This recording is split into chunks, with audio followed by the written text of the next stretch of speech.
Let's bring in Reaney, who's a senior editor at the New Voice of Ukraine and chief editor at the Lviv Times. He joins us now from Saskatoon in Canada. Really good to have you back with us, Lee. Can we begin with the ramp up of Russian attacks on Ukraine? It would seem that now more than ever there needs to be some sort of a ceasefire between the two sides. But judging by what's coming out of Moscow, they're in no mood to stop the fighting at the moment, are they?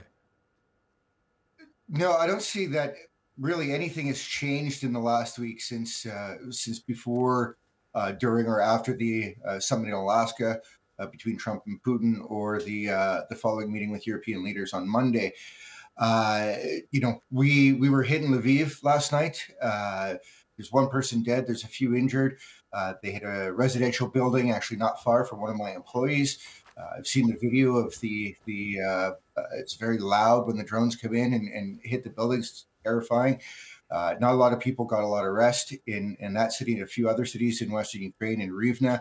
Mukachevo, down in southwestern Ukraine on the border, or near the border with Slovakia and Hungary, was also hit, an American enterprise there. It's a direct attack on the United States, and it'll be I think a lot of people in Ukraine right now are very interested to see what President Trump has to say about that attack.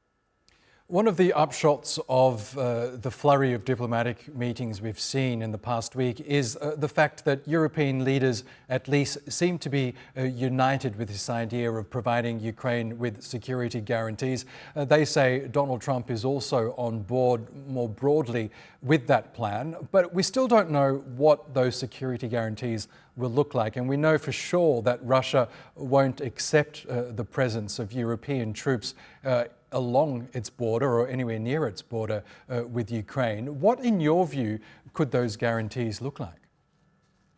Yeah, I mean, this is a very difficult question because Ukraine has been burned on security guarantees before, and a lot of people do not trust the process, whether the Europeans, the Americans, or anyone else is involved. Over 30 years ago, the United States, Russia, and a few other partners of Ukraine signed the Budapest Memorandum, which was supposed to guarantee the territorial integrity of Ukraine. Obviously, that has been ignored, and I think that the view in Ukraine is that another such type of these agreements will also be ignored, which is one of the reasons why I think Britain and France in particular are taking a leading role in getting Western troops, some of Ukraine's NATO allies, soldiers from those countries. I know Turkey is in active negotiations with this coalition of the willing as well, to actually put boots on the ground. Where they will be earlier this year, there was talk of having these troops on the front lines. That seemed to have changed to back lines now in sort of Western Ukraine.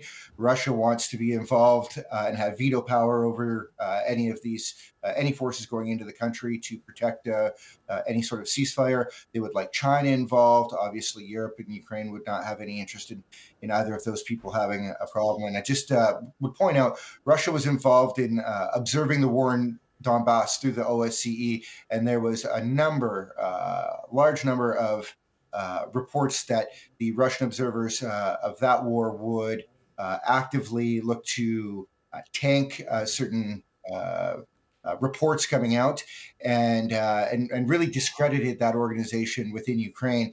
And so I don't think that Ukraine at all would be interested in having Russia to have anything to do with the security guarantees in any sort of ceasefire. And the last thing I would add on the ceasefire is that we don't need an agreement. For security guarantees, NATO can come in right now. They can close the sky right now. They can shoot down these Russian missiles that come in every other day, every day. Right now, they don't need an agreement to do that.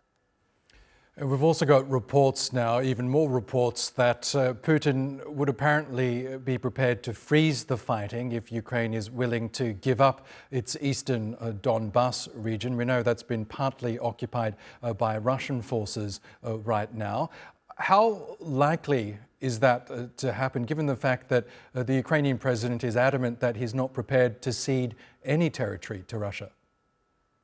Yeah, this is very difficult. I mean, what Putin is asking for is a surrender from Ukraine, not not a ceasefire, but a surrender.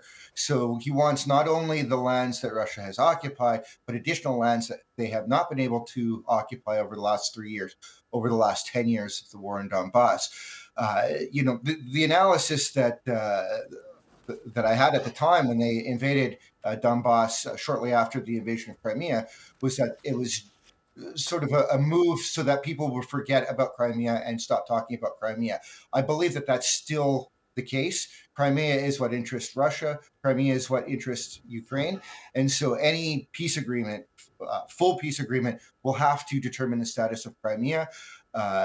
As far as what Ukraine will do, they cannot give up these lands. They've promised the Ukrainians that live in those areas that still cross into Ukraine to access social benefits, that they will fight for them, that they will deoccupy their regions, and that they will return those lands to Ukraine.